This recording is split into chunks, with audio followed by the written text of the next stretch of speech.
Okay, so good morning to everyone. Okay, तर आज आपण पॉवर बी आयबद्दल इन्फॉर्मेशन घेणार आहोत. Okay, so let's start. So okay, power B I एक मायक्रोसॉफ्टचं टूल आहे, जे की बिझनेस ॲनालिटिक्स सर्व्हिसेसमध्ये मोठ्या प्रमाणात आजकाल यूज होतं आहे. तर त्याचे की जॉब ट्रेंडिंगवर आहे आय टीमध्ये. मल्टिपल जॉब्स ओपनिंग्स पण येत आहेत पॉवर बी आयसाठी.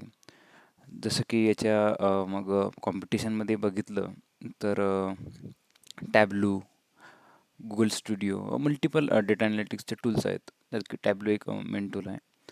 तर ओके, आपण पॉवर बी आयबद्दल इन्फॉर्मेशन घेऊत. तर पॉवर बी आयमध्ये ओके, आता हे पॉवर बी आय डेस्कटॉप आहे, मेन फ्रंट पेज. तर यामध्ये आपण मल्टिपल सोर्सेसकडनं डेटा घेऊ शकतो. जसं की एक ओके, सो पॉवर बी आयमध्ये जे रिपोर्ट बिल्डअप करण्याआधी आपल्याला डेटा हवा असतो, जो की मल्टिपल सोर्सेसकडनं असू शकतो. तर पॉवर बी आयमध्ये इतक्या सर्व प्रकारच्या डेटा सोर्सेसना आपण ॲक्सेस घेऊ शकतो डेटा. जसं की Excel, text CSV files, XML file, JSON file, PDF, SharePoint folder. Main म्हणजे डेटाबेसेस म्हटलं तर SQL server database, Access database, IBM, MySQL, PostgreSQL, multiple आपण डेटा बेसिसमधनं सुद्धा डेटा घेऊ शकतो. APIजमधनं घेऊ शकतो, वेबसाईटमधनं घेऊ शकतो. ओके, सो ओके, आपण आज सॅम्पल याच्यासाठी एक SQL सर्व्हर डेटाबेसमधनं डेटा घेऊ. तर ओके, तर आपल्याला फक्त आता जसं की मल्टिपल डेटा सोर्स असतात, पण मी जसं की आपण सॅम्पलसाठी SQL सर्व्हर डेटाबेस दाखवणार आहोत. तर आता SQL सर्व्हर डेटाबेस कनेक्ट करण्यासाठी आपल्याला क्रेडेन्शियल्स हवे आहेत. आणि दोन कनेक्शन मोड असतात पॉवर बी आयमध्ये. एक असतं इम्पोर्ट आणि एक असतं डायरेक्ट क्वेरी. इम्पोर्टमधनं आपण डायरेक्टली डेटा पुलअप करतो, डायरेक्ट टेबल्स आणि ते डेटा बेसिसमधनं. आणि डायरेक्ट क्वेरी आपण नेक्स्ट टाईम एखाद्या व्हिडिओमध्ये बघू. आज आपण इम्पोर्टबद्दल बघू. सो सर्वात आधी आपल्याला क्रेडेन्शियल्स टाकावे लागतील. जसं की आता एक सॅम्पल मी ॲडव्हेंचर वर्क्सच्या डेटाबेसचे घेतलेले आहेत दाखवण्यासाठी. तर त्याचे आता क्रेडेन्शियल्समध्ये मी सर्व्हर नेम कॉपी करतो. Okay, okay, okay, so optional. Okay, so आपल्याला डायरेक्ट कनेक्ट करायचं आहे.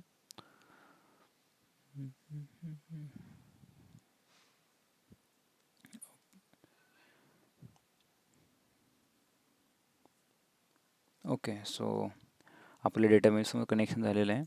आता आपल्याला जर डेटाबेसमधनं कोणते कोणते टेबल हवे आहेत, तर ते आपण आपल्या पद्धतीने सिलेक्ट करू शकतो. जसं की आता मी कॅन्डिडेट ओके, आणि आणि ओके, अजून एक आपण जसं जे टेबल सिलेक्ट केले त्यांचा आपण इथं प्रिव्ह्यू पण बघू शकतो, की डेटा काय आहे, कसं आहे, किती कॉलम्स आहेत, कॉलमचे नाव काय आहेत. ओके, सो अशा पद्धतीने जसं की आपण आता मी हे 4 टेबल घेतो.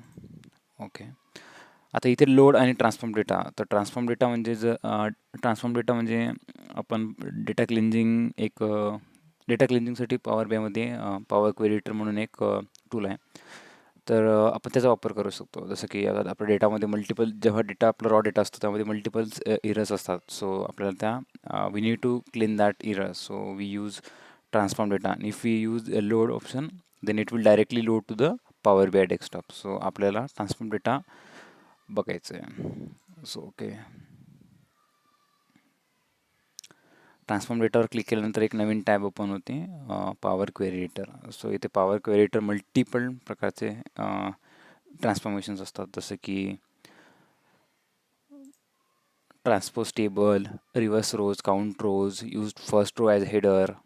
Okay, so multiples unpivot, pivot, conditional column, index column, duplicate column, multiples. आपण हे नंतर बघू एखाद्या वेळेस, कारण हे खूप मोठा एक सब्जेक्ट आहे. We will see later. Okay, so after this data cleansing is done, we need to close and apply. आपल्याला एक क्लोज अँड अप्लायचं ऑप्शन क्लिक करावं लागतं. ओके, मग यानंतर मेन पार्ट जो असतो तो आपला पॉवर बी आय डेस्कटॉपवर, जिथे आपण रिपोर्ट बिल्डअप करतो. तर यामध्ये जसं की